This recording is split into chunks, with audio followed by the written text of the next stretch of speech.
C'est ce que tout le monde voit très bien. La configuration change. De nouveaux centres de force apparaissent. Nous avons la nouvelle configuration et la répartition de ces forces. Et dans ces conditions, ce qui est extrêmement important, c'est la stabilité entre des grands pays. C'est extrêmement important parce que cela crée une certaine base de l'évolution progressive et au niveau bilatéral et dans l'ensemble en général. Donc, notre travail en commun avec M. Modi a une très grande importance, même en dehors des relations bilatérales.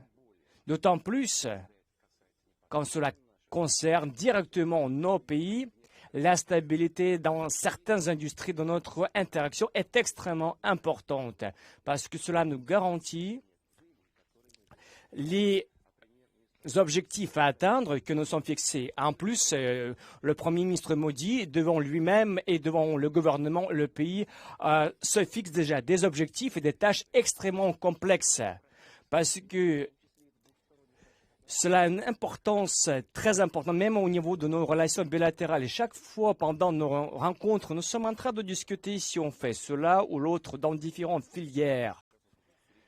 Et je pourrais faire la liste, mais nous avons vraiment beaucoup d'axes pratiques de notre interaction. Mais avant de passer à la question suivante, et, si vous permettez, une question très brève et très intéressante.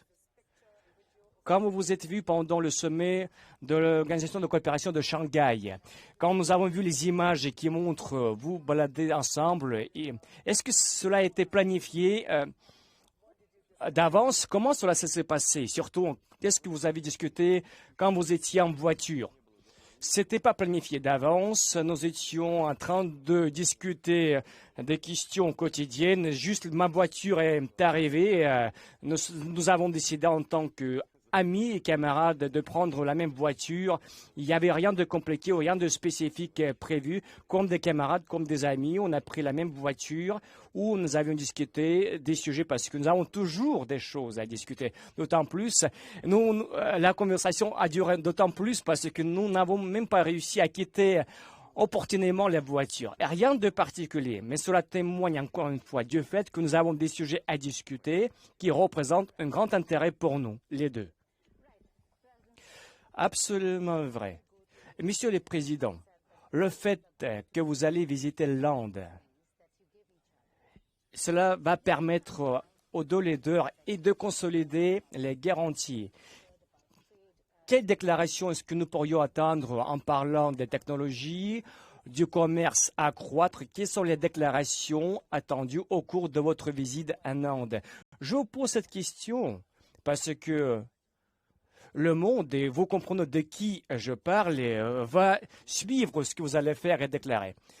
Et rien de particulier dans le fait que le monde va suivre notre visite parce que l'Inde, c'est un pays énorme dont la population dépasse 1,5 milliard de personnes et 7% de la croissance économique, c'est considérable. Et en plus, M. Modi a réussi.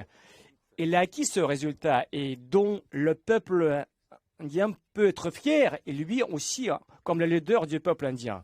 Bien sûr, il y a toujours des critiques qui pensent qu'on pourrait faire et agir de la meilleure façon, mais quand même, c'est le résultat.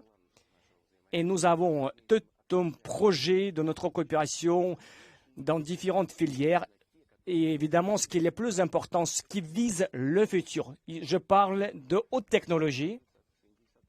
Et nous coopérons avec l'Inde sur tous ces axes, dans l'espace, dans le domaine énergétique du nucléaire aussi, l'énergie nucléaire, où nous réalisons l'un des projets d'envergure, la construction navale, l'aviation. Cela veut dire nous avons beaucoup d'axes qui visent le futur. Par exemple, aussi l'intelligence artificielle, entre autres, peut-être nous allons revenir à ce sujet. Mais c'est l'une des technologies clés du futur qui transforme le monde devant nos yeux parce que cela accroît de plusieurs fois. Mais quand même, cela crée aussi des défis.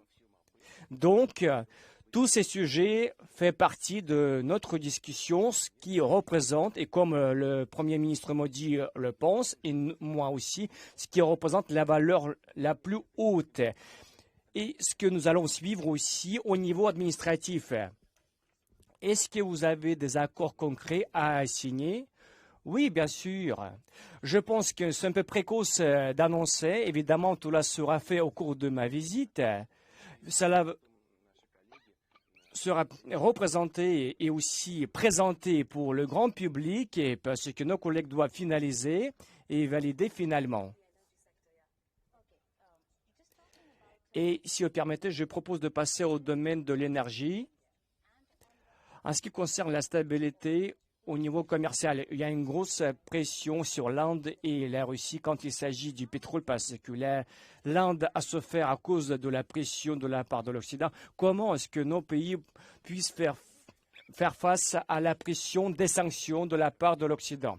La pression dont on veut parler, très souvent, le plus souvent, il s'agit de l'utilisation des outils politiques dans une lutte habituelle compétitive et notre coopération dans le domaine énergétique avec l'Inde n'est pas liée avec la conjoncture actuelle politique, même avec les événements tragiques en Ukraine. En ce qui concerne les hydrocarbures,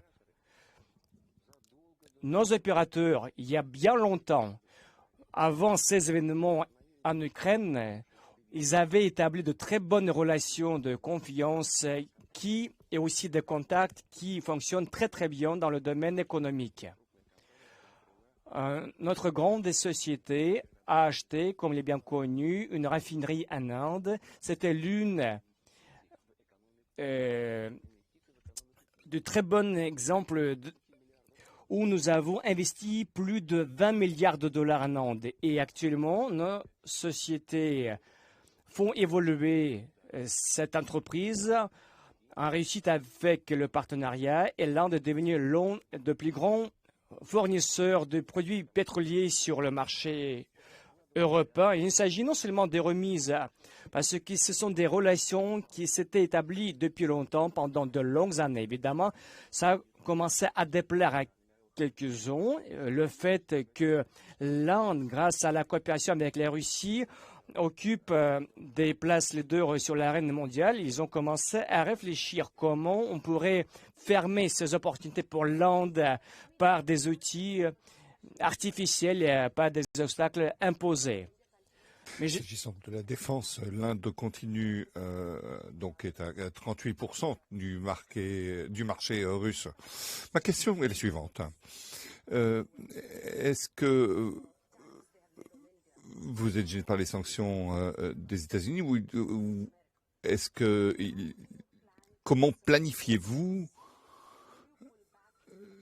Est-ce que vous allez vous replier ou est-ce que vous allez pousser plus fort?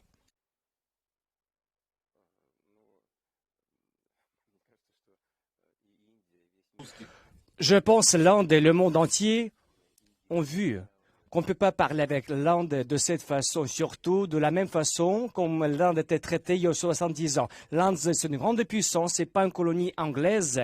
Et évidemment, tout le monde doit prendre en considération ce fait.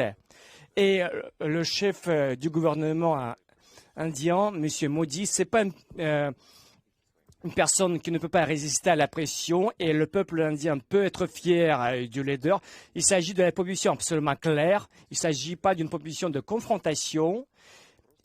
Nous travaillons tout simplement dans le but de protéger nos intérêts légaux et ce que l'Inde fait aussi. Où sont les obstacles?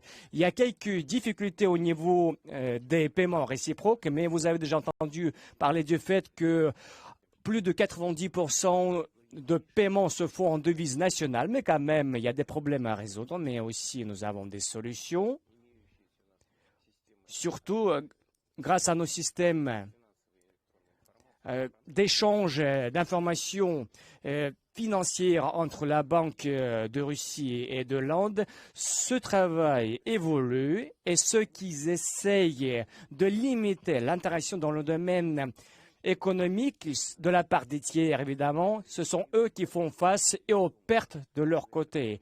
Et je pense que quand finalement ils vont comprendre pleinement ce fait, cette pratique de pression en dehors va s'arrêter. 3 questions spécifiques. Au cours des opérations, donc les armes que vous avez envoyées, que la Russie nous a envoyées, ont été extrêmement efficaces. Les 5 S-400, etc. La deuxième question est la suivante. Sur les S-500, le système d'armement le plus sophistiqué, donc 5e génération de jets, comment allez-vous faire les mises à jour de cela? Quelles sont les dernières informations?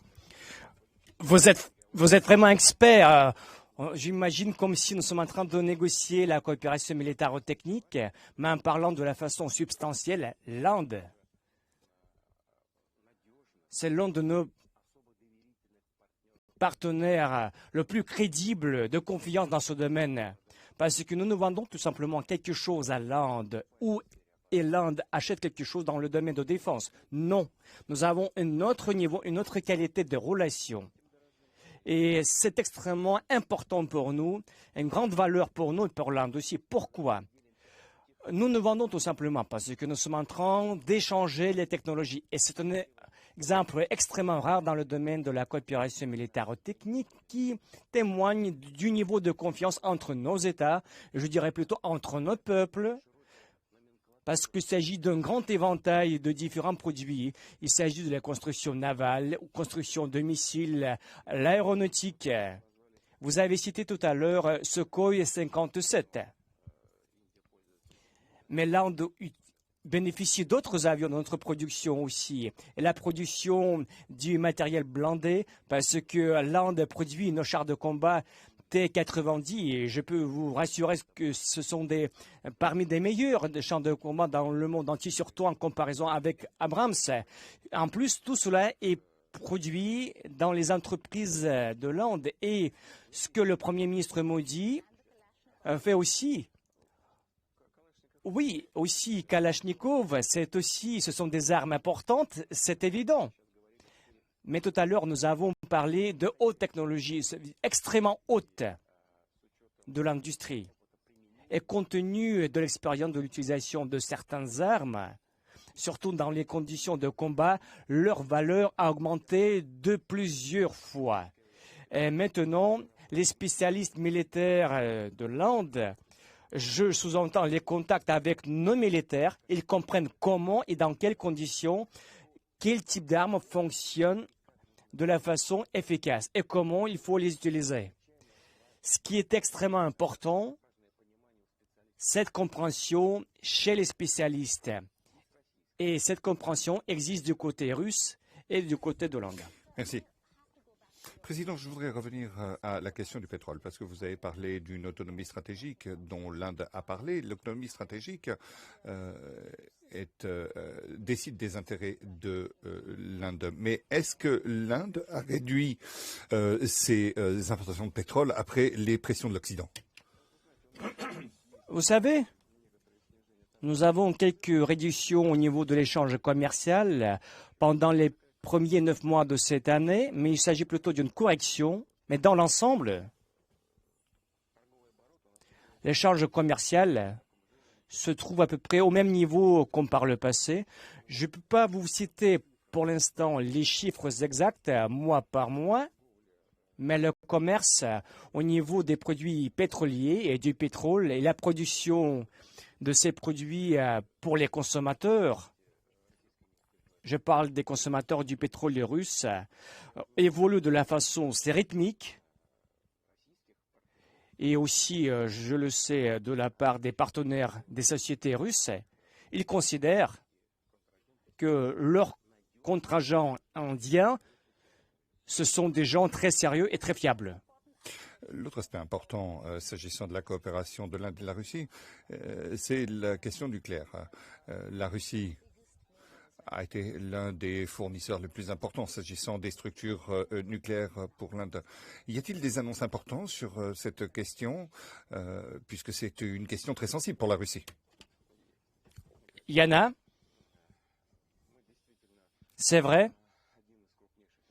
Nous sommes l'un des plus grands acteurs, comme vous avez dit, mais au sérieux, nous ne sommes pas les acteurs. Nous sommes producteurs des armes les plus nouvelles, surtout des productions pour les centrales nucléaires. La société russe Rosatom, par rapport aux autres sociétés dans le domaine nucléaire, construit le plus d'unités centrales à l'étranger, 22 unités nucléaires. Kudam Kulam, la station nucléaire extrêmement connue, elle est le leader dans ce domaine. Il s'agit de grandes unités qui fonctionnent efficacement. Et je répète encore une fois, ils ont démontré leur efficacité, surtout du côté extrêmement positif. Mais quand même, il y a aussi des nouvelles. De quelles actualités il s'agit? Tout d'abord, la Russie, apparemment, c'est le seul pays qui est capable de produire des stations électriques nucléaires de petite puissance qui opèrent déjà en Russie. Ça veut dire que nous sommes capables de le produire sous forme de surface, sur mer et aussi par terre. C'est un très bon exemple qui peut être utilisé efficacement sur certains territoires. Ce n'est pas nécessaire de construire de grandes centrales nucléaires et après créer des réseaux qui vont alimenter des consommateurs à partir de ces centrales. Et surtout, dans les zones difficilement accessibles, on peut construire de petites centrales. C'est beaucoup de collaboration et de coopération. Mais que pensez-vous que sera la réaction du président Trump à tout cela? Vous savez, ni moi ni le Premier ministre Modi, malgré le fait que nous sommes face à une certaine pression de la part des pays, et je tiens à en souligner, nous ne construisons jamais notre travail contre qui que ce soit. Le président Trump a sa propre politique, a ses propres objectifs, et nous sommes en train de résoudre nos propres objectifs, nos propres tâches pour protéger nos intérêts russes et indiens. Et ça nuit personne dans notre travail. Et les leaders des autres pays doivent prendre en considération. Président, s'agissant de M. Trump, ma deuxième question le concerne parce que récemment, il a dit que si on achetait du pétrole de la Russie et qu'on finançait la guerre de la Russie, comment caractérisez-vous M. Trump et les États-Unis d'Amérique? Moi, je ne donne jamais des caractéristiques à mes collègues, à mes homologues, surtout par rapport avec qui j'avais travaillé par le passé, surtout par rapport aux leaders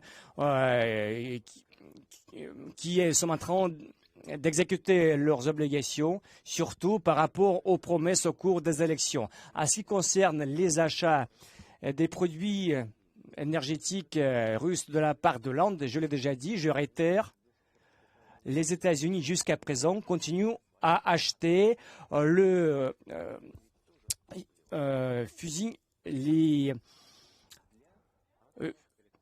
carburant nucléaire pour les centrales nucléaires américaines qui fonctionnent aux États-Unis. Et si les États-Unis continuent à l'acheter, pourquoi l'Inde serait privée de ce droit? Cela veut dire que c'est une question à étudier en détail. Nous sommes prêts à en discuter avec le président Trump. Mais vous avez été extrêmement aimable. Vous dites que vous ne caractérisez pas M. Trump, mais lui le fait. Cela dit, il a en quelque sorte instrumentalisé les droits de douane. Que pensez-vous que les deux pays devront faire face à l'administration Trump?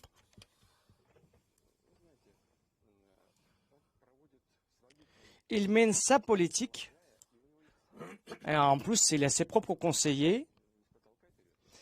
Ce n'est pas au hasard, ce sont des conseillers qui considèrent que cette politique est à refaire, à mener, surtout qui sous-entend l'imposition de tarifs supplémentaires sur leurs contingents. C'est utile pour l'économie américaine, mais nos experts pensent qu'il y a certaines menaces dans ce contexte, mais c'est le choix du pays, dans tel ou tel pays.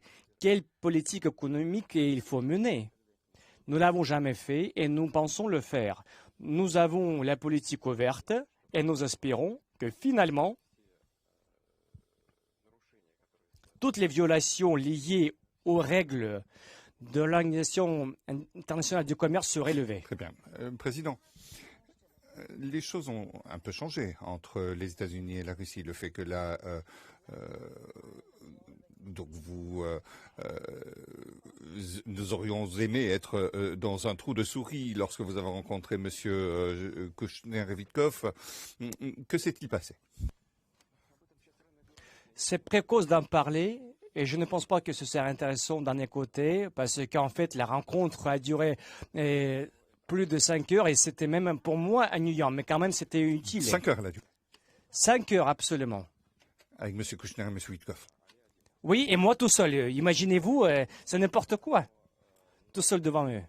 Mais si on parle au sérieux, cette rencontre était très utile parce que ce que nos collègues américains avaient ramené était d'une telle façon basé sur nos accords.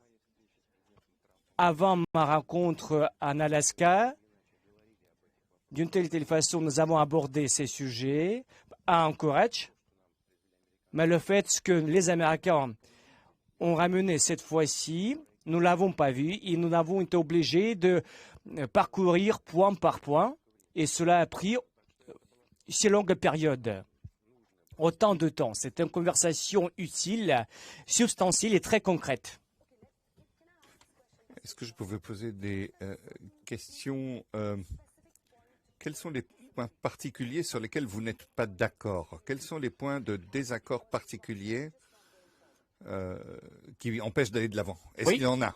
Oui, de telles questions, il y en avait, et nous en avons discuté, mais c'est un travail et une mission complexe que M. Trump avait assumé, et je l'avoue, sans aucune ironie, parce que le fait d'attendre que les parties au conflit puissent partager un consensus, ce n'est pas une mission facile. Mais le président Trump, et j'en suis sûr, essaie de le faire. C'est pour ça que nous avons parcouru point par point hier pendant la rencontre. Et parfois, nous avons dit, ce sont des choses à discuter. Et ces éléments, nous ne pouvons pas les accepter, surtout dans ce contexte que nous avons travaillé. Et dire actuellement ce qui concrètement nous arrange pas, ou ce que nous pourrions accepter, je pense que c'est un peu précoce pour l'instant. Cela pourrait violer le mécanisme et le schéma de travail que M. Trump essaie d'organiser. Il s'agit de la diplomatie, et parce qu'ils avaient déjà abordé ces sujets avec les représentants ukrainiens après les Européens. Ensuite, ils sont venus chez nous, et à nouveau, ils ont des rencontres avec les Ukrainiens et les Européens. Je pense qu'il faut s'inclure dans ce travail. Donc vous pensez que le plan de paix en 28 points n'est pas sur la table? Exactement, c'est cet élément à discuter parce qu'ils ont divisé en plusieurs éléments. D'abord 27, ensuite en 4 paquets. Et ils nous ont proposé de discuter des 4 paquets. Nous y reviendrons, mais nous essayons de comprendre comment les choses se passent. Mais que s'est-il passé en Alaska? Vous avez rencontré le président Trump. Que s'est-il passé? Est-ce que vous avez pu voir clairement ses intentions? Oui. Oui, on avait le sentiment, mais pas tout simplement le sentiment. J'ai aucun doute que M. Trump a une envie sincère. Et je ne peux pas parler des raisons de cette envie. Ce qui explique cette envie sincère, mais c'est sûr que cela existe chez les États-Unis et chez M. Trump. Et il a sa propre compréhension. Pourquoi il faut finaliser tout cela et le plus vite possible. Ensuite, pour des questions humanitaires, je pense sincèrement que c'est l'un des motifs incitants du comportement de M. Trump à ce sujet, parce qu'il dit tout le temps, j'en suis sûr sincèrement, qu'il veut minimiser les pertes. Et je pense qu'il se base sur ces réflexions humanitaires, mais quand même aussi il y a d'autres motifs économiques et politiques. Donc, je pense que les États-Unis aspirent à trouver cette solution. Très bien. Il a parlé des intentions, vous avez raison. Il a dit qu'il voulait mettre fin à la guerre, qu'il il a parlé de sa déception du fait qu'il n'arrivait pas à un cessez-le-feu entre l'Inde et le Pakistan. Mais est-ce que vous pensez que Trump est un faiseur de paix? En ce qui concerne les situations en Ukraine, oui, je tiens à répéter, et j'en suis sûr, qu'il aspire sincèrement à trouver une solution de paix. Je tiens à souligner, les États-Unis pourraient avoir différentes raisons pour l'aspirer, aussi de caractère humanitaire, de la part personnellement de M. Trump, parce qu'il aspire à mettre fin aux hostilités, mais aussi il pourrait avoir un intérêt politique de mettre fin à l'opposition entre la Russie et l'Ukraine, et aussi celle économique et dans le domaine énergétique aussi, et dans d'autres domaines aussi. Ça veut dire qu'il y a beaucoup d'axes où la restauration des relations économiques entre les États-Unis et la Russie serait bénéfique pour les deux côtés. Je ne veux pas en parler, mais je pourrais vous montrer quelques lettres de grandes sociétés américaines et il ne faut pas oublier qu'ils existent, c'est sûr. Le fait que ces lettres existent et ces sociétés américaines, ils existent, ils attendent la fin de ces problèmes. Ils veulent le faire, mais il ne faut pas oublier ce fait. Mais rien d'extraordinaire, regarde. Qu'est-ce que vous avez entendu? Parce qu'il y en a beaucoup qui veulent revenir chez nous. C'est pour ça. Et aussi le gouvernement indien dit correctement, il ne faut pas quitter. Mais comment Trump va faire les appels d'offres? Est-ce qu'il va venir avec des entreprises? C'est quelque chose de... Non, vous n'avez pas très bien compris. Nous avons les lettres provenant des sociétés américaines qui nous avaient envoyées d'avance où ils demandent de ne pas les oublier parce que ce sont nos partenaires. Ils ont été obligés de nous quitter. Ils ont juste l'envie et le signal politique de revenir chez nous.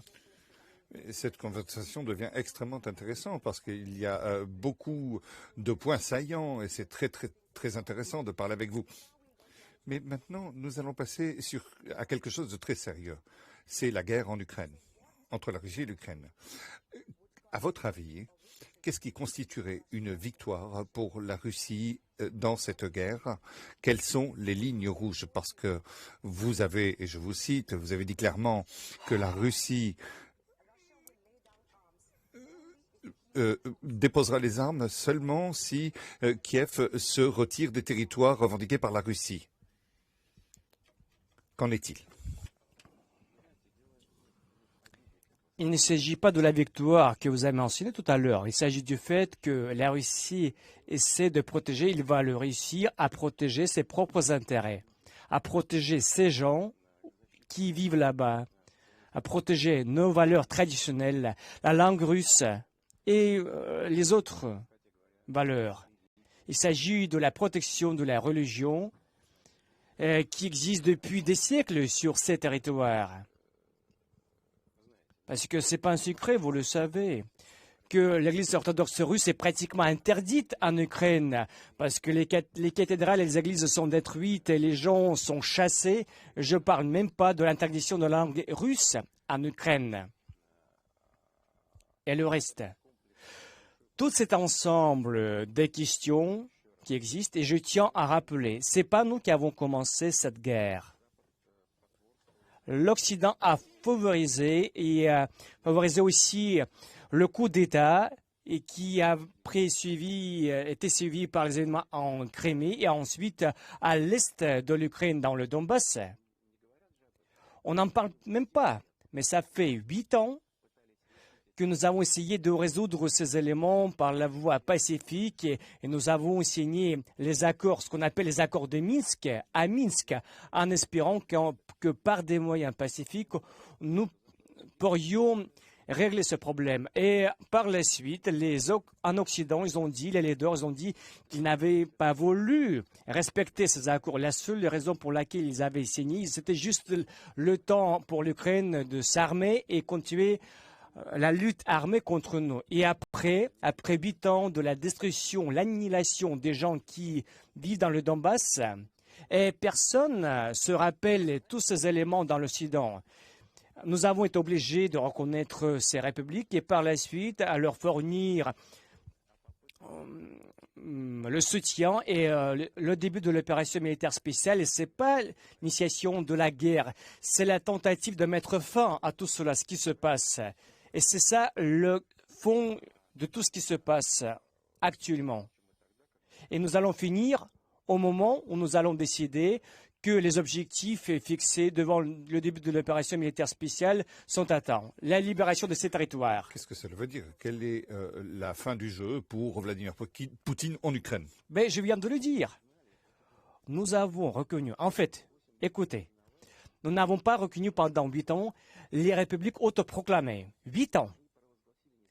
Ils ont proclamé l'indépendance et nous avons essayé en parallèle de régler les relations avec ces républiques et l'Ukraine en parallèle. Et quand nous avons compris que ce n'était pas possible, ils étaient en train d'être détruits et nous avons été obligés de reconnaître ces républiques, surtout dans le cadre des frontières administratives qui existaient même à l'époque soviétique. Et après, pendant l'époque de l'Ukraine indépendante, une fois que l'Ukraine est devenue indépendante, dans le cadre des frontières administratives. Et dès le début, nous avons dit à l'Ukraine, retirez vos troupes, parce que les gens ne veulent pas battre, parce que les gens ont voté pendant le référendum. Et nous avons demandé à l'Ukraine de retirer les troupes et aucune hostilité pourrait avoir lieu. Non, ils n'ont pas voulu, ils ont préféré la guerre. Et finalement, vous voyez le résultat de ces actions par la voie armée, soit nous allons libérer ces territoires, soit les troupes ukrainiennes vont quitter ces territoires et vont arrêter de tuer les gens. Juste passer une dernière question pour mars 2014. En mars 2014, au cours de l'annexion de la Crimée, vous avez parlé au Conseil des Fédérations, vous avez dit que Kiev était la mère de toutes les villes russes. Qu'est-ce que vous vouliez dire? J'ai rien inventé de ma part personnellement parce qu'il s'agit des faits historiques. L'État russe, dès le début, était basé sur plusieurs centres. Tout d'abord, la première capitale, si on peut le dire, sur le plan historique, c'était aux alentours de la ville au nord-ouest, dans le cadre de la ville Novgorod. Par la suite, la souveraineté est passée dans la ville Veliki Novgorod et par la suite vers Kiev. C'était l'ancienne Russie. Et depuis ce temps, on appelait Kiev la mère des villes russes. Ensuite, l'histoire a évolué de telle façon que nous avons vu la désintégration de l'ancienne Russie sur le plan et dans le contexte de l'ancienne Russie unie avec le nouveau centre à Moscou qui a commencé à évoluer. L'autre partie est restée sous l'influence des autres États. Je parle des parties à l'ouest, de certains territoires. Ils ont créé un certain État avec Lituanie, par la suite avec la Pologne et une certaine partie de l'ancienne Russie s'est retrouvée sous Pologne et à la fin du XVIIIe siècle a demandé de revenir en Russie. Président, le fait que vous mentionniez l'histoire m'amène à ce qui a été fait et ce que j'ai fait pendant le conflit. Je suis allé à Kherson, à Zaporozhye, à Donetsk, et je me suis rendu compte qu'il y avait que les russophones étaient très déçus, mais ils étaient aussi un peu choqués de ce qui se passait ensuite, j'ai parlé à des gens qui étaient extrêmement choqués. Qu'est-ce que vous diriez aux jeunes, aux personnes à l'est de l'Ukraine, aux familles en Russie qui quotidiennement doivent aller d'Ukraine en Russie? Qu'est-ce que vous leur dites? J'ai pas très bien compris la question. Choqué par quel fait? Parce qu'ils étaient choqués du fait qu'il y avait une opération en cours et que leur maison était détruite parce qu'ils aimaient, bien qu'ils vivent en Ukraine, ils aimaient la Russie. La réponse est très simple. Ils vivaient dans la partie ukrainienne ou de l'oblast de Lugansk de Donetsk qui était contrôlée par les autorités ukrainiennes. Mais la partie de Lugansk, de la région de Donetsk, qui n'était pas sous contrôle, était détruite par le régime de Kiev. Et nous avons été obligés de commencer à fournir l'assistance à cette partie qui a proclamé son indépendance, premièrement. Et deuxièmement, nous avons donné la possibilité aux gens de se prononcer ouvertement au cours du référendum. Et ceux qui ont considéré de rester avec la Russie, et les autres, ils étaient libres de partir dans d'autres parties de l'État ukrainien. Ce n'est pas nous qui avons décidé. Que faites-vous du président Zelensky? L'Union européenne lui avait promis l'adhésion, l'OTAN l'adhésion, et plus rien aujourd'hui de tout ça ne tient.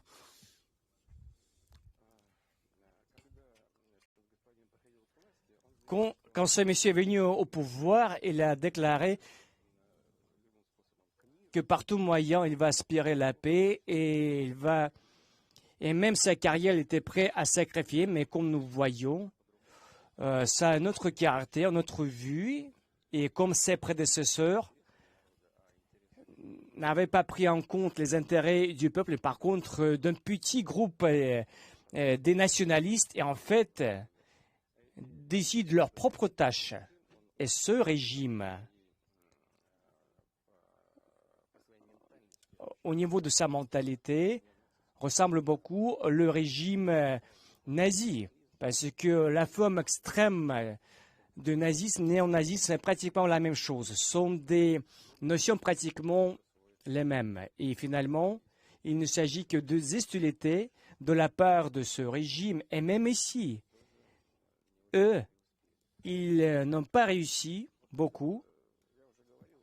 J'ai déjà dit, l'essentiel pour eux, c'est qu'il faut comprendre que le meilleur moyen de résoudre ce problème, de se mettre d'accord par des moyens pacifiques et sur ce que nous avons essayé de négocier avec eux en 2022. Mais ce qu'ils essayent de faire, ils pensent faire, c'est à eux, il faut poser la question. C'est intéressant de voir ce qu'ils ont à dire lorsque le processus de paix va avancer. Mais l'expansion vers l'est de l'OTAN, donc c'est faite. Ma question est la suivante.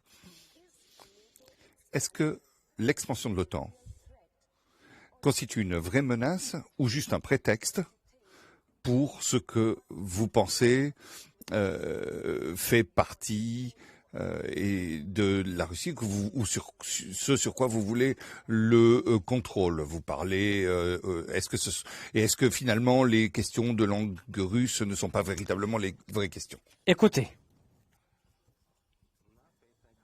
l'OTAN, c'est un sujet à part. La langue russe, la culture russe, la religion, et même les questions concernant les territoires, ce sont des sujets importants. C'est une chose, mais l'OTAN, c'est à part. On ne demande rien d'exclusif. Tout d'abord, il s'agit des accords communs selon lesquels la sécurité d'un pays ne peut pas être assurée au détriment de la sécurité d'un autre pays. C'est une théorie qui n'est pas très claire, mais je peux vous expliquer très simplement. On dit que chaque État, même l'Ukraine, a le droit de choisir les moyens de sa protection pour garantir sa sécurité. Est-ce que c'est correct? Oui. Est-ce que nous l'avons refusé à l'Ukraine? Non. Mais cela ne devrait être pas fait au détriment de la sécurité de Russie. Parce que l'Ukraine pense qu'il veut adhérer à l'OTAN. Et nous disons que cela menace nos intérêts. Il faut trouver un certain moyen pour garantir votre sécurité. Il ne serait pas menacé, nous, premièrement. Deuxièmement, nous insistons sur rien. Nous demandons absolument rien qui pourrait surgir par surprise. Nous insistons sur le fait qu'il faut respecter les promesses qui avaient été données à nous par le passé. Ce n'est pas hier que nous les avons intentés parce que tout cela avait été promis à la Russie, même à l'Union soviétique dans les années 1990. Qu'on pousse à l'Est, le temps va se propager et par plusieurs vagues et finalement l'OTAN a atteint pratiquement l'idée, l'Ukraine à l'intérieur de l'OTAN. Cela ne nous arrange pas du tout, cela nous menace. Il ne faut pas oublier parce que l'OTAN, c'est un bloc militaire et politique. Et si je ne me trompe pas, d'après l'article 5 de l'accord de Washington, cela représente une menace pour nous. Et personne ne veut nous prendre en considération. En plus, il y a une autre circonstance. Quand la Russie a acquis son indépendance, il n'y a pas beaucoup qui se rappellent, mais le premier document concernant l'indépendance, c'est la déclaration de souveraineté ukrainienne. C'est la base de l'indépendance ukrainienne, de la souveraineté ukrainienne actuelle, et qui décrit que l'État ukrainien, c'est un État neutre. Est-ce que ce n'était pas aussi la base de ce qui s'est passé lorsque vous avez décidé d'annexer la Crimée avec un seul port, un port stratégique très important pour la Russie, et la Russie n'en faisait plus partie. Aujourd'hui, l'Occident dit que c'était la raison, et je cite, de l'isolement de la Russie. Nous n'avons pas eu besoin de récupérer un port important en Crimée, parce que c'était le nôtre. Et notre marine, selon l'accord avec l'Ukraine, était déjà stationnée dans ce port militaire de Sébastopol. En fait, c'est un fait. Après la désintégration de l'Union soviétique, notre flotte, notre marine est restée là-bas. C'est extrêmement important, mais ce n'est pas la raison. Nous n'avons pas annexé la Crimée. Je tiens à souligner ce fait. Nous sommes juste venus à aider les gens qui voulaient partager leur vie et leur destin, qui n'étaient pas ceux qui avaient fait le coup d'État à Kiev, les nationalistes. Est-ce que quelqu'un leur a demandé la vie parce que l'Ukraine est devenue indépendante après la désintégration de l'Union soviétique, historiquement? Mais nous partons du principe que nous habitons dans un État démocratique, mais s'il y a des coups d'État qui arrivent avec des conséquences qui ne sont pas claires, nous ne pouvons pas les accepter, nous ne pouvons pas vivre de cette façon. Nous avons vu apparaître une menace, pas seulement tout simplement une pression, mais une menace de destruction des gens de Crimée. Nous sommes venus pour les aider. Et ceux qui pensent autrement, que la Russie pourrait agir autrement, ils se trompent beaucoup. Nous allons toujours protéger nos intérêts et nos gens. Alors, j'aimerais poser une question très brève avant de passer à la suite. Est-ce que vous voulez revenir au G8 ? Parce qu'il y a beaucoup de reportages à ce sujet. Est-ce que c'est ce que la Russie souhaite ? Non. C'est une réponse intéressante, monsieur, et très claire. Oui. En fait, à un moment donné, je ne vais pas rentrer dans les détails. Moi-même, j'ai arrêté d'y aller. Premièrement, deuxièmement, c'est pas très clair pourquoi les pays qui font partie du G7, pourquoi ils s'appellent G7. Qu'est-ce qu'il y a rien quoi d'important il n'existe? Au niveau de parité d'achat, l'Inde occupe la 3e place, mais Au niveau de parité d'achat, le Royaume-Uni, c'est pas la même chose du tout. Si je me trompe pas, le Royaume-Uni occupe la 10e place ou même outre. Donc, évidemment, il s'agit des pays où il y a des bases très solides avec des économies très développées, sauf que d'une année à l'autre, leur part dans l'économie mondiale se rétrécit comme la peau. Et ce sont des tendances bien évidentes qui existent et ça va continuer dans ce sens-là, apparemment, au moins à cause de la politique trompeuse, si je le dis correctement, qui est menée par des autorités de plusieurs de ces États. Quand nous voyons la réduction économique en Allemagne, ce qui est évident, en France, la situation est complexe aussi, qui se trouve sur la seuil de réduction économique, qui est ce que nous voyons dans d'autres pays. Mais néanmoins, le G7, c'est une plateforme importante où ils travaillent, où ils discutent entre eux, décident quelque chose. Ils peuvent le faire, évidemment, mais je tiens à réitérer, c'est moi-même qui ai arrêté d'y aller.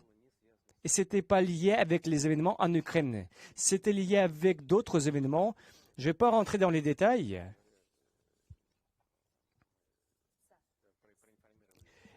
En plus, nous avons informé nos partenaires américains de ce fait. Au cours de cette réunion, entre autres aussi, au cours de cette rencontre aussi. Avec M. Witkoff. Oui, nous avons abordé ce sujet, entre autres. Oui, c'est quelque chose de très important. Est-ce que je ne pense pas que ce soit si important, mais si c'est vous qui posez cette question. Pour revenir, je voulais mettre les choses en perspective avant d'aller de l'avant. Vous venez de nous dire que lors de votre dernière rencontre avec M. Witkoff, vous ne vouliez pas revenir au G8 et vous avez dit catégoriquement que vous n'étiez pas intéressé. Non, ce sujet a surgi tout simplement, naturellement. Et j'ai expliqué à M. Witkoff pourquoi j'ai arrêté de visiter ces événements. Ce n'était pas présenté comme une proposition. Nous avons juste abordé ce sujet, entre autres. Et je me suis rappelé un moment où j'avais arrêté d'y aller. C'était en 2012. Après les élections présidentielles en Fédération de Russie. Si je ne me trompe pas, après, j'y suis revenu, mais peu importe. Cette plateforme existe, elle peut fonctionner, mais quand même, nous voyons apparaître d'autres grandes associations internationales, par exemple l'Organisation de coopération de Shanghai, les BRICS qui continuent à fonctionner, le G20, où nous participons partout, sans aucune confrontation, mais il y a aussi un autre aspect. Regardez nos relations avec les États européens, qui ne sont pas normales, en fait. Imaginez-vous. Si je viens pour assister au G8 et comment je vais discuter avec les membres du G8 s'ils n'ont pas l'envie à discuter avec moi. S'ils le veulent, évidemment, nous pouvons revenir à ce sujet. Une question très intéressante que vous avez abordée, c'est que il y a un certain nombre de choses qui vont de l'avant. Et l'autre chose, c'est que des organisations comme le G7 sont en train de perdre leur pertinence. Mais la troisième chose que vous avez dite, ce sont les BRICS. Et ma question est la suivante. Y a-t-il un nouvel ordre mondial en place? Parce que vous avez parlé de la Chine, vous avez parlé du G7, vous avez parlé et aujourd'hui, donc il y a le RIC, l'Inde, la Russie et la Chine. Le RIC. Que voyez-vous dans ce monde? Quels seront les pôles centraux de ce monde multipolaire? Vous m'avez demandé si le monde change.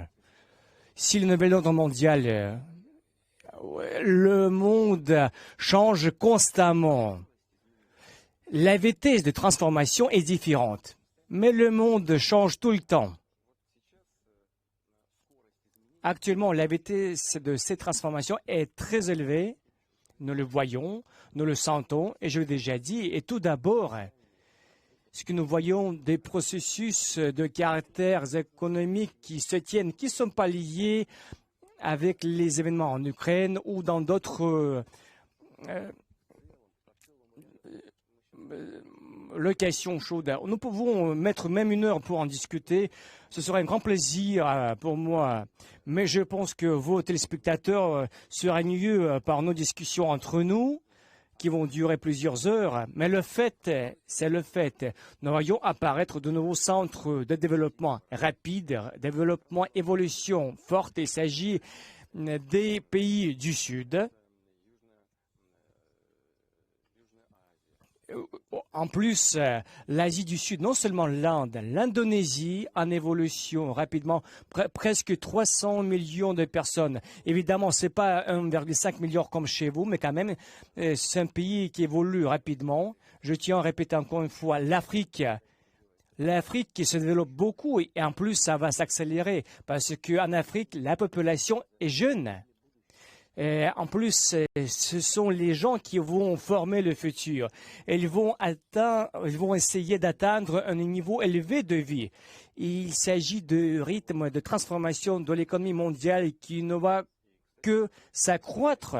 En plus, on nous dit toujours que ces derniers temps, quand la Russie est en train d'ajuster ses relations avec le Sud global, avec l'Asie. Non, c'est pareil. C'est ce que nous faisons depuis les années 2000. Président, cette image a fait le tour du monde. Il y a Poutine, Xi Jinping et Modi. 3 nations ensemble. Et ça a vraiment fait le tour, y compris en Amérique, sur les réseaux sociaux, etc. Mais comment vous voyez ces blocs alternatifs et comment peuvent-ils devenir une véritable force si il y a des choses qui ne sont pas résolues entre les États membres clés de ces blocs? Le conflit existe toujours, comme par le passé. Si on prend l'exemple la préhistoire du développement, de l'évolution, des centres, des régions principales du monde entier. Peu importe quel moment d'histoire, toujours il y avait des conflits. Mais par contre, la question réside en la recherche des solutions, des procédés plus efficaces pour aboutir. Et chez nous, dans le cadre de ces grandes associations, comme par exemple les BRICS ou l'Organisation de coopération de Shanghai, nous partageons la même compréhension commune. Ce qui nous réunit, il s'agit des valeurs traditionnelles sur la base desquelles nos civilisations existent depuis des centaines d'années ou des milliers d'années, comme par exemple la civilisation indienne.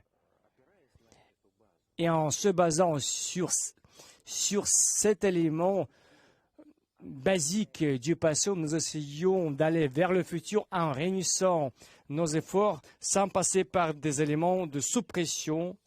Et quand on commence à réunir les efforts, les résultats communs donne un effet de synergie extrêmement positif et très élevé. Et c'est l'idée à laquelle nous réfléchissons tout le temps.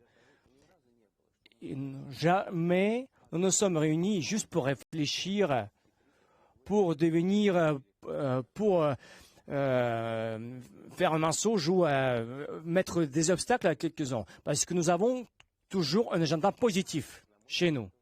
Et à mon avis, c'est important. Très bien. C'est une réponse importante. Mais y a-t-il des alternatives? Parce que lorsque vous avez ces blocs, comment vous les rendez viables au niveau économique? Quels sont les systèmes de paiement alternatifs? Y aura-t-il une devise des BRICS? Ou est-ce que vous examinez les paiements en devise nationale? C'est ce qui nous amène à la dédollarisation. Il ne faut pas se presser. Ce n'est pas ce qu'il faut faire. Et dans ce cas-là, on ne va pas faire de grandes erreurs en parlant de l'Europe. Ils ont créé le système de l'euro. Mais déjà à l'époque, il y avait certains pays qui n'étaient pas prêts à faire le lien avec une seule devise forte sur le plan économique, et ce qui a résulté en gros problème dans le domaine social. Parce qu'on ne peut pas jouer beaucoup avec le taux d'inflation. Parce que si vous êtes lié avec une seule devise, parce que ça résulte en problème dans le domaine budgétaire ou économique, nous n'avons pas le même objectif de créer la seule devise au sein des BRICS. C'est un processus tranquille, normal, qu'il faut résoudre sur la base des paiements en devise nationale.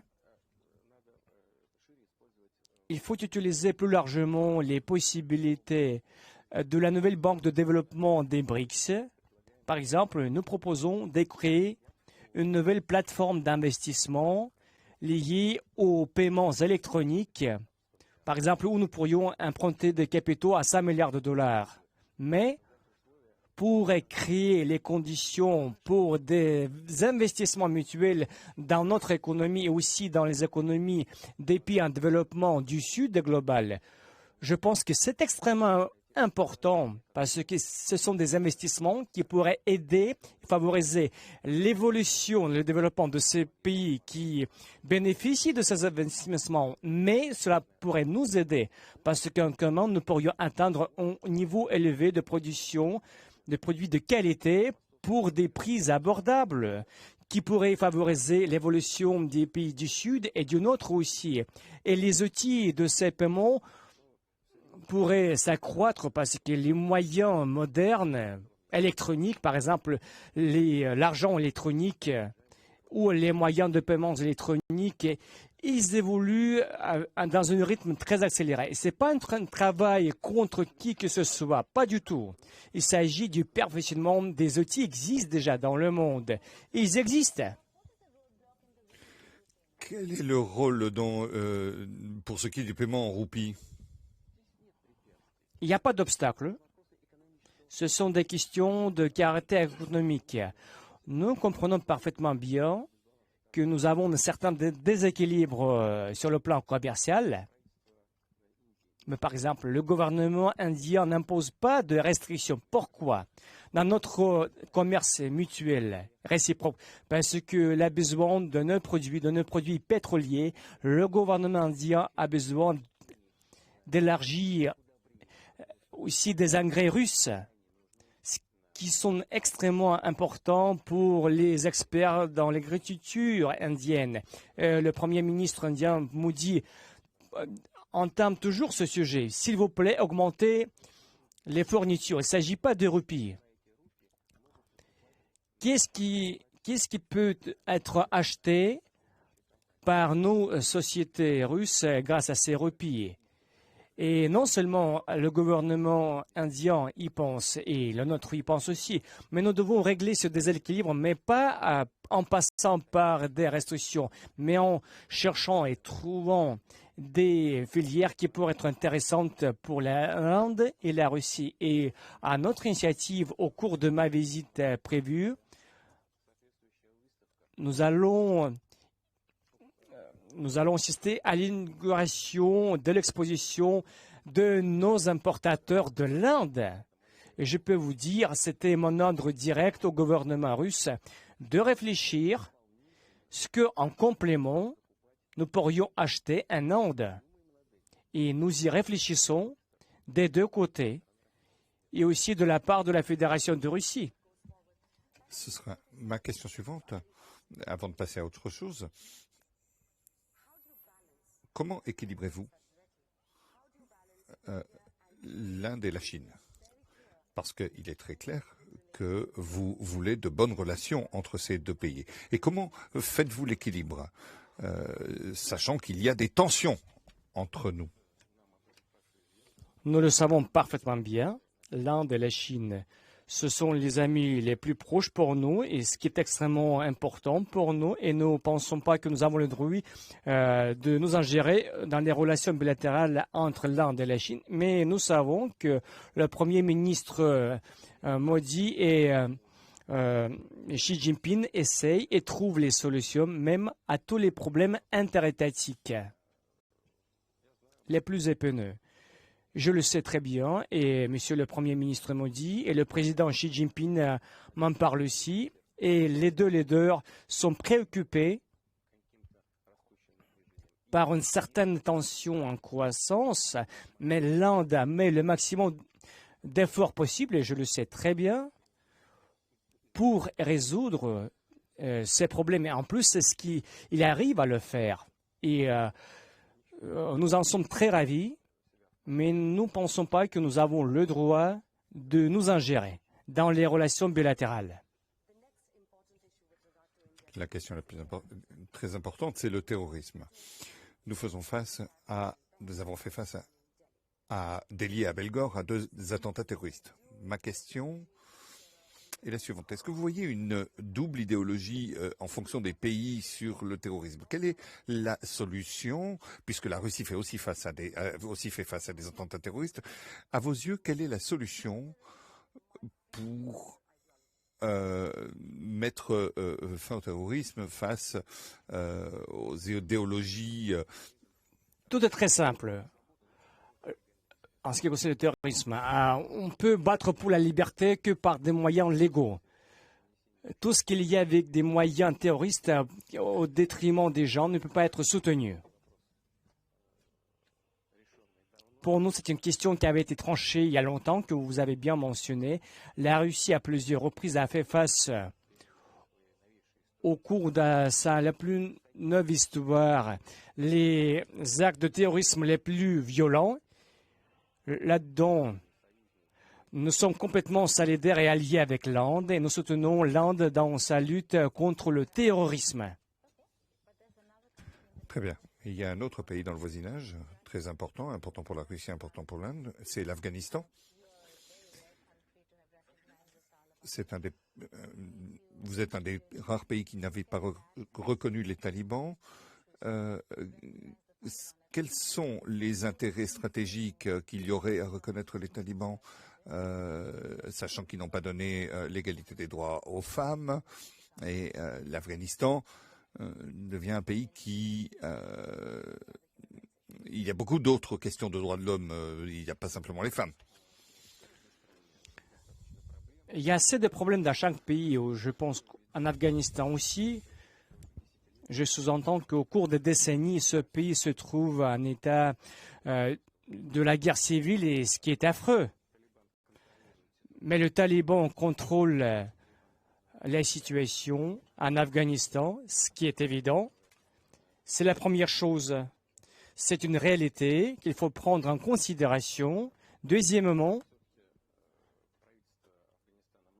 le gouvernement afghan fait beaucoup pour faire face au terrorisme et pour battre contre les organisations terroristes, par exemple contre Daesh et l'État islamique, et aussi les associations similaires, les bandes similaires. Et la direction afghane a réduit de plusieurs fois les territoires d'opium dans leur pays, et ils entreprennent des démarches actives pour réduire la menace du trafic de drogue. Et aussi, il y a d'autres circonstances. Et aussi, ce qui est important, pour influer sur les processus en cours, il faut rester en contact, ce que nous faisons. Une autre question. Le ministre des Affaires étrangères de l'Afghanistan était en Inde. Et il n'a pas été autorisé de participer à la conférence de presse. Et les femmes n'étaient pas autorisées à participer à la conférence de presse. C'est intéressant. Qu'en pensez-vous? Regardez, s'ils n'étaient pas venus, nous ne pourrions pas influer sur ces processus. Donc, vous avez des contacts. Le ministre est venu et... respectivement, vous avez réagi à ce que vous avez vu, ce qui se passe actuellement. Peu ou beaucoup, mais quand même, il s'agit d'une influence sur les situations chez vos partenaires. Et imaginez-vous qu'il n'y a aucun contact. Et quoi d'autre? ça va pas évoluer et vous ne pourrez pas influer ou manifester l'attitude. Mais donc, vous avez cette possibilité. Le contact est beaucoup meilleur que son absence.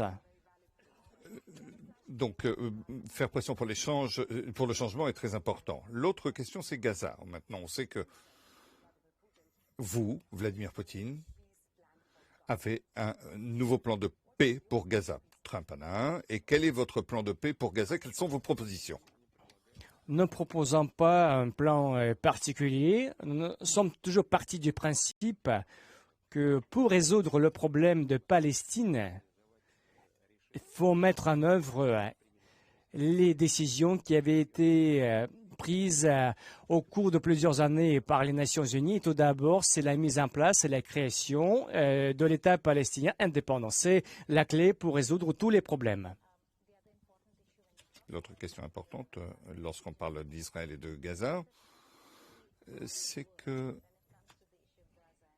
lorsqu'il y a la question de Gaza et les Palestiniens, vous n'agissez pas exactement comme votre allié iranien a agi. Donc l'Iran se battrait davantage que le monde arabe.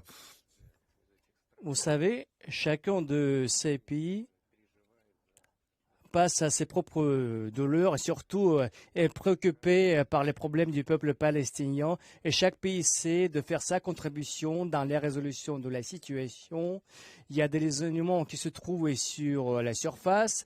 Le reste, parfois, est dans l'ombre.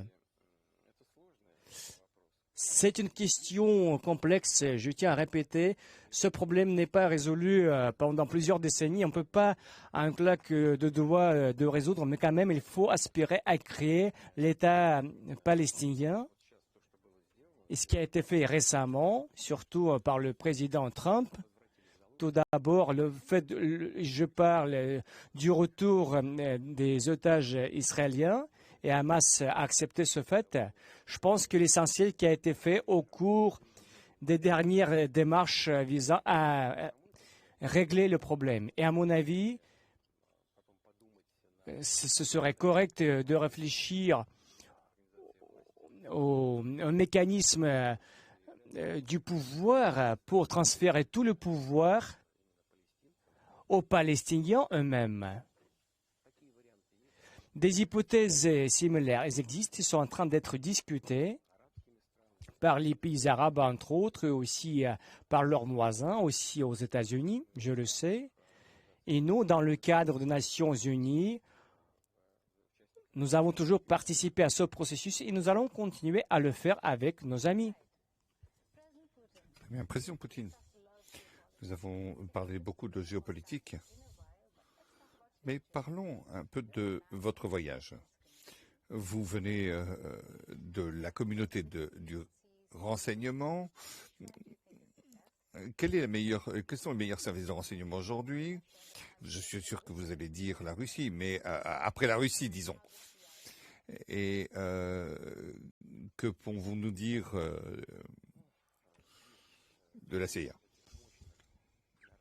Il existe quelques services de renseignement très puissants. Je parle de la CIA et je parle aussi du service de renseignement soviétique et russe. Mossad aussi, qui est israélien et est extrêmement efficace.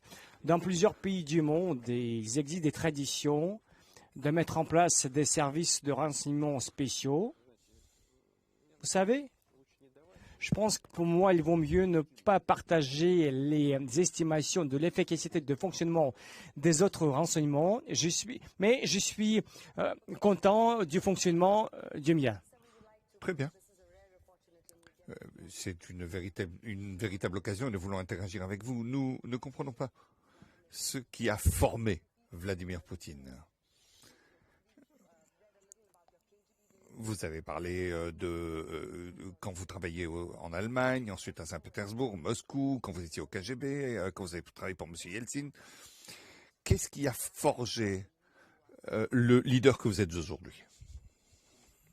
La famille. où j'avais vécu et où j'étais né. Mes parents, mon entourage le plus proche, je pense que chacun parmi nous est forgé et formé par l'entourage le plus proche. Et par la suite, le reste, l'environnement social, les collègues, et que vous avez bien mentionné, le travail dans les organismes de l'ordre public où la discipline est très forte, aussi la visée idéologique liée tout d'abord avec la protection des intérêts de la patrie qui visait par le fonctionnement du renseignement soviétique et j'avais vécu pendant de longues années dans cet environnement. Sur quelques interviews, sur certaines interviews, vous interagissez avec des écoliers. Et on vous a demandé quelle est l'expérience la plus importante de votre vie et la désintégration de l'URSS. Comment cela vous a affecté et quelle est votre vision de la Russie?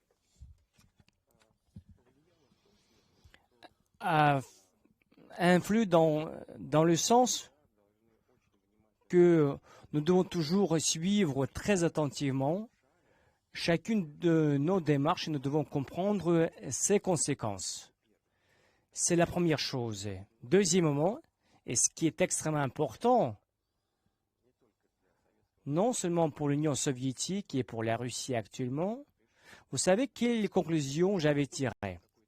À un moment donné, l'Union soviétique était dans un état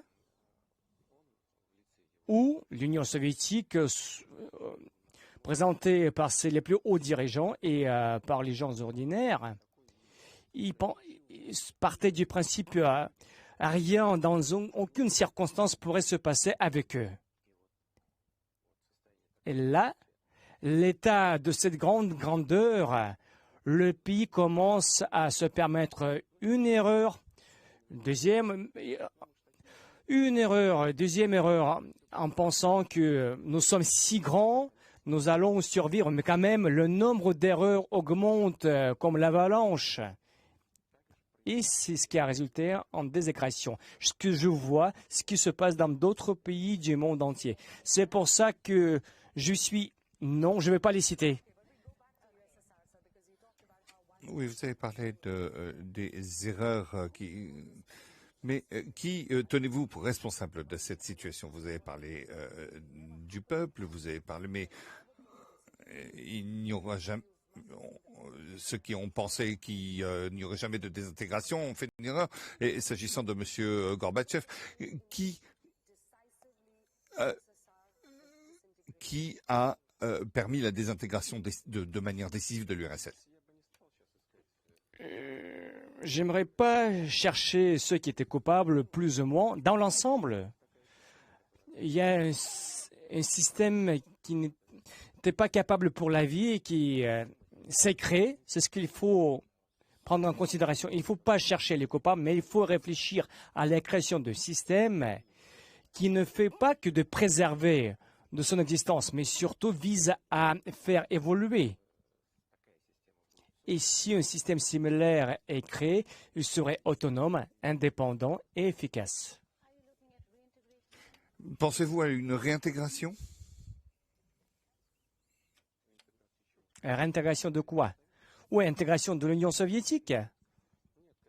Bien sûr que non. C'est absolument exclu. Et nous ne pourrions pas partager cet objectif et ça n'a aucun sens. Il y a aussi une question du sens et du raisonnable, parce que ce n'est pas raisonnable dans les conditions contemporaines. Comment est-ce que cela pourrait changer et transformer la composition religieuse ou ethnique de la Russie? Ce n'est pas raisonnable. Vous devrez le dire aux Occidentaux qui ne cessent pas d'écrire que vous voulez le retour de la vieille Union soviétique. C'est en tout cas ce qu'ils pensent. Je ne veux pas leur dire pourquoi. Parce qu'ils ne veulent pas écouter ce qu'on leur dit. Ils ne veulent que s'écouter eux-mêmes ou partager des commentaires par rapport à ce que je dis. Comme Gita l'a dit, les Occidentaux disent que vous voulez rebâtir les choses. Ils le font pour faire peur à leur propre population parce qu'ils abusent de leur état de monopole dans les médias internationaux. Il s'agit de la manipulation de l'opinion publique. Leur objectif, c'est de justifier leur attitude agressive par rapport à la Russie. C'est tout. Mais si vous êtes différent, comment vous, Vladimir Poutine, me résumez l'idéologie, la vie de Vladimir Poutine? Je pense que pour moi, c'est trop tôt pour dresser le bilan. On va travailler encore. Oui, ça me plaît bien, puisqu'on va parler de la longévité. Mais avant, il y a une question importante. Vous êtes en Inde. Le Premier ministre de l'Inde a eu un rôle très très important à jouer. Que pensez-vous, qui pensez-vous, quel dirigeant a fait, quels sont les premiers ministres qui ont fait la différence en Inde? Je l'ai déjà dit, mais vous m'avez demandé de faire part des caractéristiques par rapport aux autres leaders. Mais je ne pense pas que c'est très correct parce que nous travaillons actuellement avec le Premier ministre indien, M. Modi. Avec lui, nous avons vraiment des relations d'amitié et de confiance. Et dans ce sens, l'Inde a eu de la chance, sincèrement, parce que M. Modi vit l'Inde. Je pense que ce serait pas contre, mais je vous dis ce que je pense, ce que je réfléchis. Et donc, l'Inde a eu de la chance avec M. Modi. Et ça me fait plaisir de communiquer avec une telle personne. Première chose. Deuxièmement, il vise à consolider les relations entre la Russie et l'Inde sur différents axes, dans la défense, dans l'économie, dans l'interaction humanitaire, le développement de hautes technologies. C'est intéressant de le rencontrer. Quand il est venu chez moi, nous avons partagé la même soirée devant une tasse de thé où nous avons abordé différents sujets. Et même la relation et la communication entre les gens basiques est très intéressante. J'attends avec une grande impatience cette rencontre. Je suis certain qu'il a la même admiration pour vous. Il y a la question de l'intelligence artificielle. Pensez-vous que c'est une force du chaos, une force du bien? Et où se situe la Russie dans cette guerre de l'intelligence artificielle? C'est la même chose. Comme tous les acquis du progrès, ça peut être un bien ou un mal. Mais il est évident qu'il s'agit d'une technologie transversale et qui transforme la vie, pas d'une personne concrète, et va transformer la vie de toute l'humanité dans les plus brefs délais. Et ceux qui va maîtriser cette technologie, va les utiliser de la meilleure façon, la plus efficace, va bénéficier des résultats gigantesques dans le domaine de l'économie, de défense, partout, aussi dans le domaine de l'éducation, de la science, de la médecine. Pourquoi? Parce que l'efficacité de l'utilisation des technologies basées sur l'intelligence artificielle dans toute cette sphère augmente de plusieurs fois l'effet et l'efficacité du travail dans l'ensemble.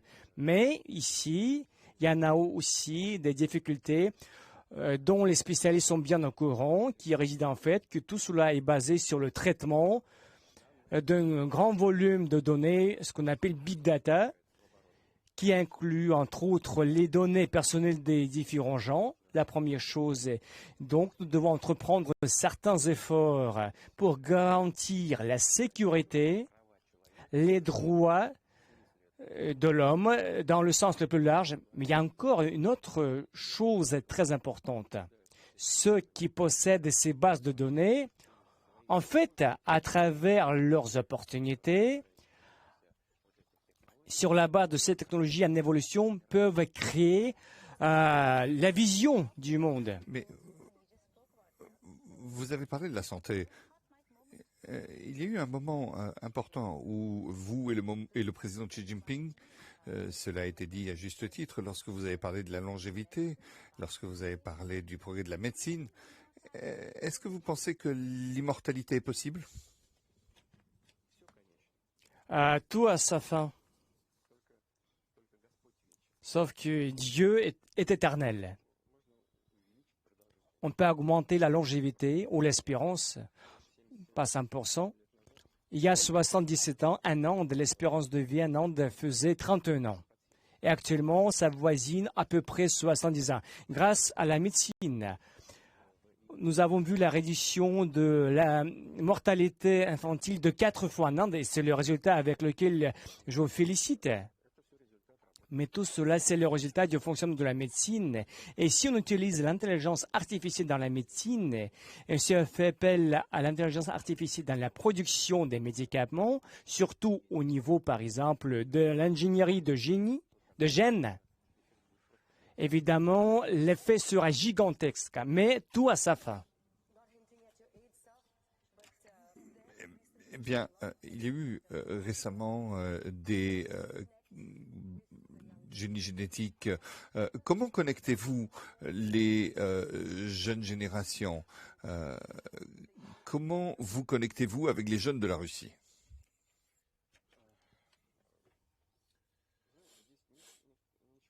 Il n'y a rien de nouveau à ce sujet. Et chez nous, dans la littérature, dans l'art,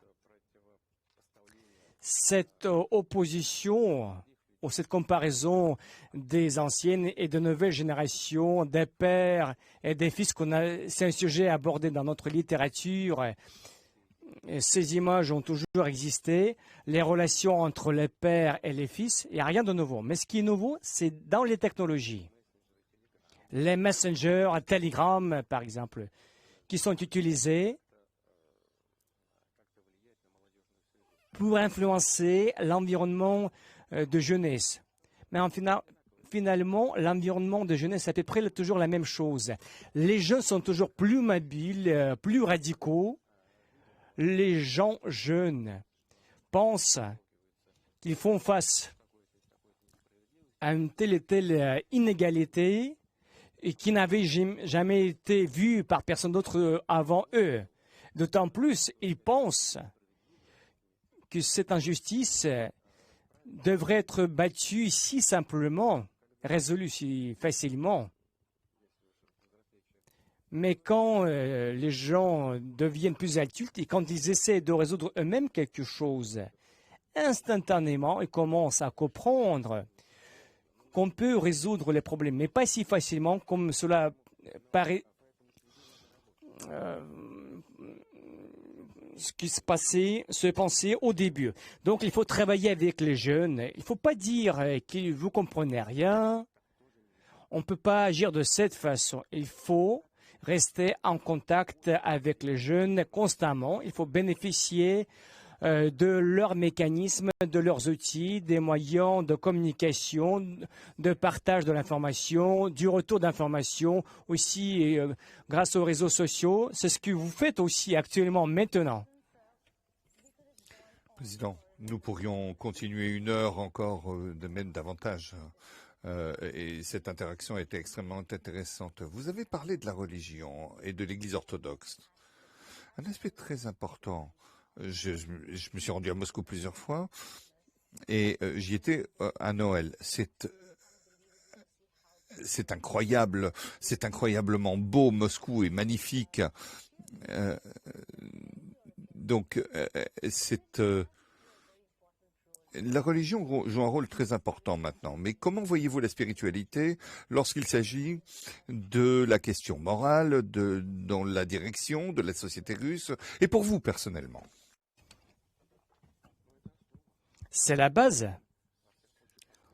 Dans tous les cas, ces derniers temps, nous nous adressons à ce que nous appelons nos valeurs traditionnelles.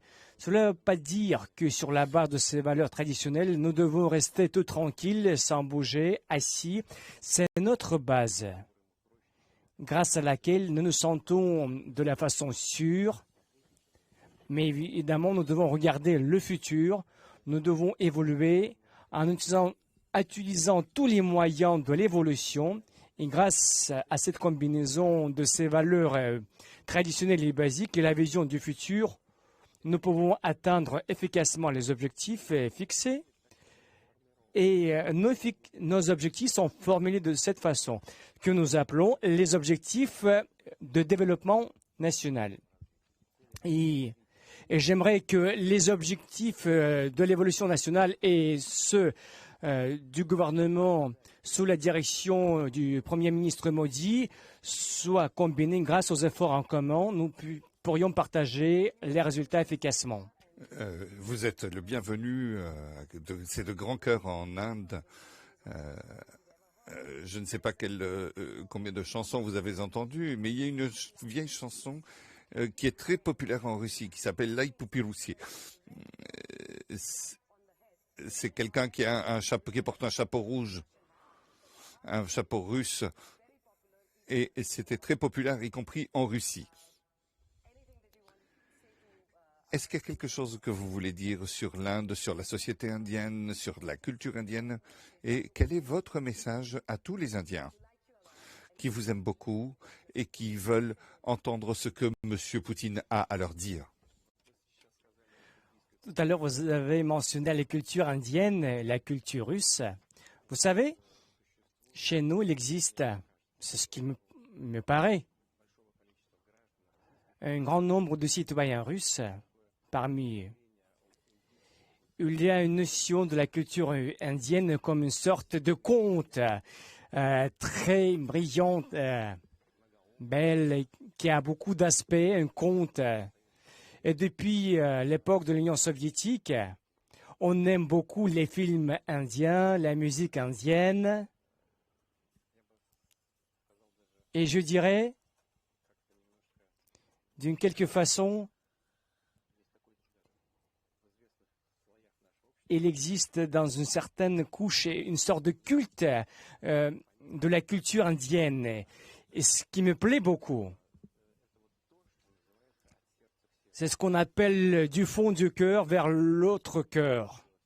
Nous allons tout faire pour que cet intérêt serait toujours en vie, brillant, et je veux qu'en Inde, on le sache très bien. Président Poutine, nous vous remercions beaucoup de cette discussion extrêmement ouverte, de cet entretien que nous avons eu avec vous, puisque nous avons abordé beaucoup de choses et vous avez répondu absolument à tout. Et c'est l'amitié entre nous qui est extrêmement importante. C'est une amitié que nous espérons durera toute la vie et nous voulons vraiment vous remercier. C'est pour vous, Monsieur Poutine? Donc, est-ce que aujourd'hui, donc certains voient la Russie comme isolée, mais vous nous avez dit que vous ne ferez pas de compromis pour s'agissant de vos intérêts. Merci beaucoup de nous avoir rejoints. L'Inde et le monde est très heureuse de vous avoir reçus. Merci beaucoup. Merci à vous.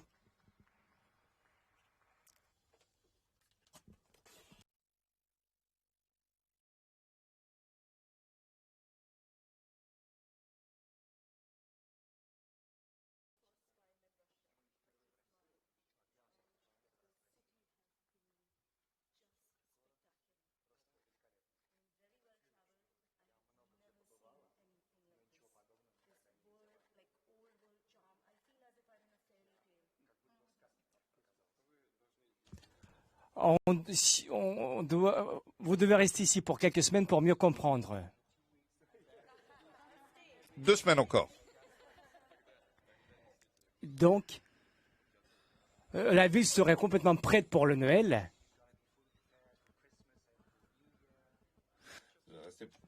Ce n'est que le début.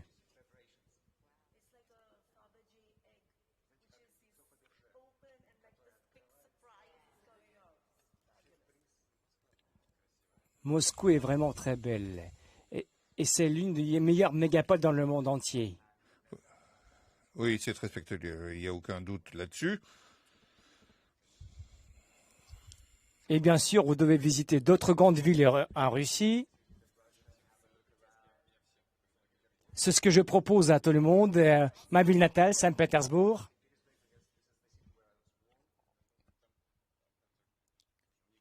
Là, c'est vraiment aussi une ville unique. Je pense que c'est un peu une surprise. Parce que, d'une certaine manière, je me suis retrouvé un peu victime de la propagande de l'Occident. Et puis, pour finir, j'attendais des sanctions, j'attendais des gens plutôt hostiles, etc. Et finalement, c'était pas du tout le cas. Vos filles m'ont toujours poussé aux humeurs anti-occidentales. Mais je vais toujours essayer de contourner, de naviguer, si vous permettez.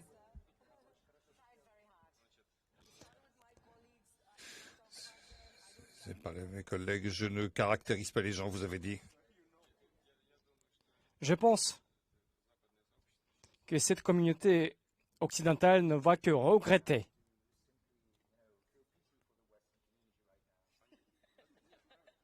Non, c'est vrai. Je vous dis sérieusement. Ils se sont retrouvés dans une grande impasse sur de grands axes. Qui est contre la protection de l'environnement? Tout le monde est pour. Il a touché cela, il a regardé un petit peu comment les gens... En fait, le problème, c'est que les élites politiques, ils commencent à se concentrer sur les questions qui intéressent qu'elles-mêmes. Je suis d'accord. L'environnement, est-ce que c'est un sujet important? Est-ce que le climat change? Oui. Est-ce que cela nous préoccupe? Oui, cela nous préoccupe beaucoup.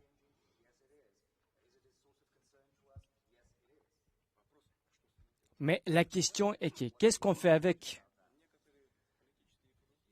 Certains milieux politiques ont commencé à spéculer. On va vous proposer des hypothèses, des solutions. Par exemple, refuser les ressources traditionnelles. Par exemple, on doit utiliser l'énergie éolienne ou solaire. C'est bien.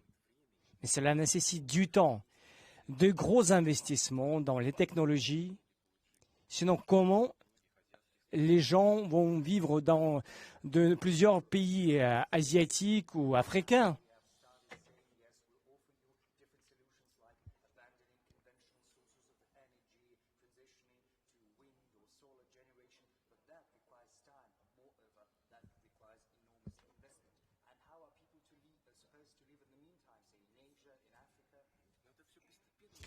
Mais il faut tout faire progressivement.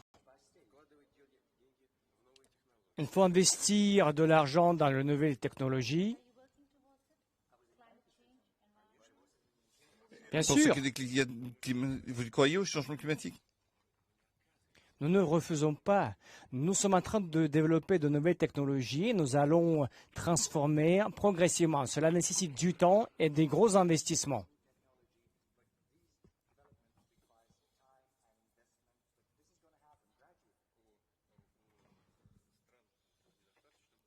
Surtout en ce qui concerne les pays qui manquent de l'évolution économique, qui n'ont pas ces opportunités d'investir dans de nouvelles formes d'énergie. Et qu'est-ce qu'on va faire avec?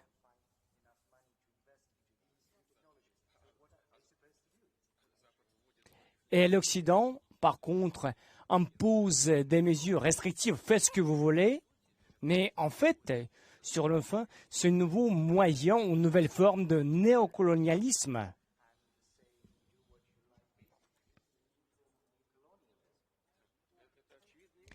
C'est une chose évidente. Et on ne peut pas admettre.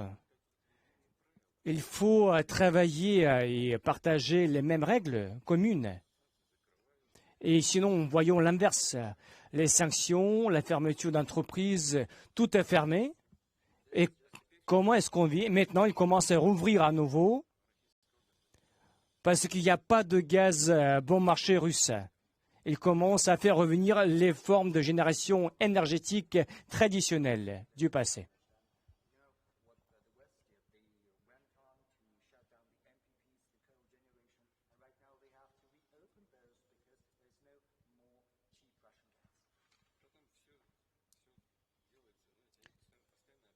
Tout à fait, ils nous accusent toujours de l'agressivité, mais au cours des décennies, chaque question,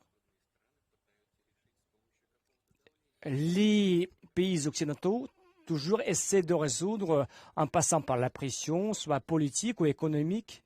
C'est l'utilisation de la force dans les relations internationales.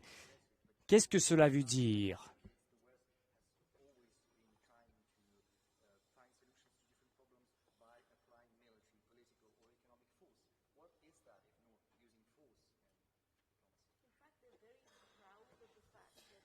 Vous êtes très fier du fait que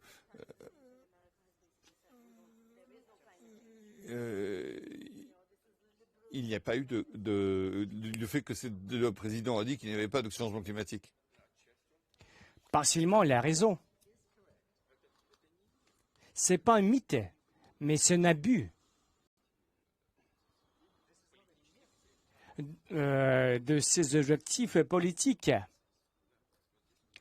Là, la raison complètement.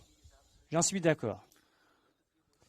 Mais cela nécessite un travail crédible, honnête, coordonné.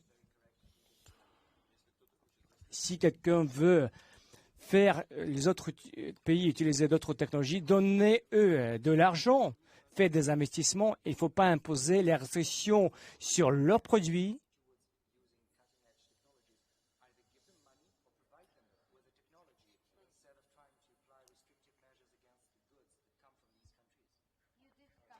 Vous vous êtes réunis à un moment rare où Poutine,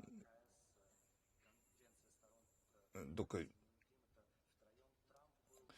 vous y étiez trois avec Trump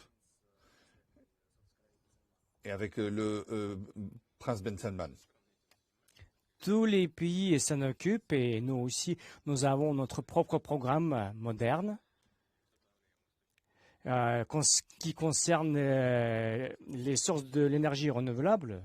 Et notre domaine énergétique est l'un des plus verts dans le monde entier.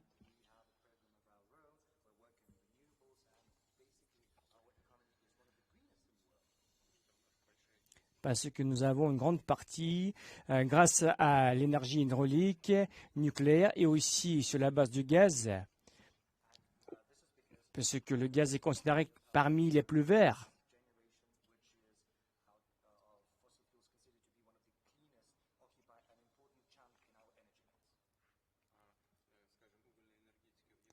Et l'énergie sur la base du charbon, comparé, est en développement. Et c'est pour ça que ce n'est pas eux à critiquer les autres pays. C'est intéressant de voir votre sens de l'humour.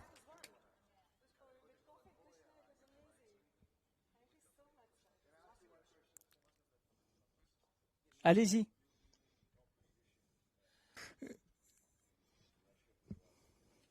L'interprète n'entend pas la question.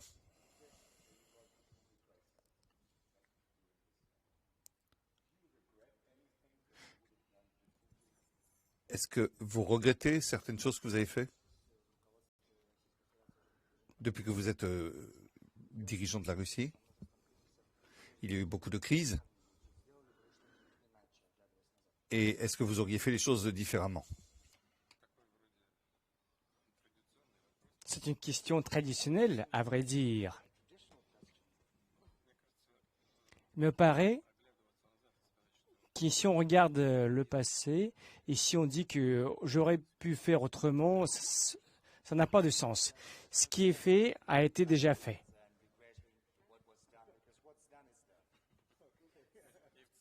Et dans l'ensemble, vous avez une règle commune, ma règle aussi, qui est bien connue. J'essaie de faire ce que je pense non seulement nécessaire, mais ce que je n'ai pas le droit de ne pas faire.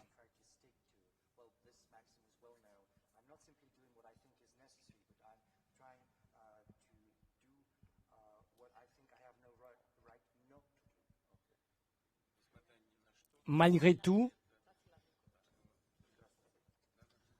oui, C'est une excellente chose. c'est ma règle interne que je suis toujours personnellement. Je fais toujours ce que j'ai le devoir de ne pas faire.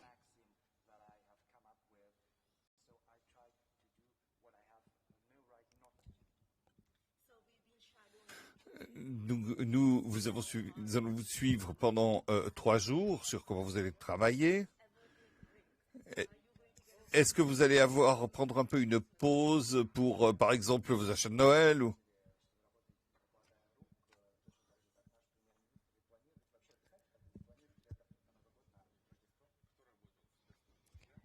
Et c'est qui a travaillé dans les systèmes de renseignement? C'est moi ou vous? Parce que vous me suivez tout le temps.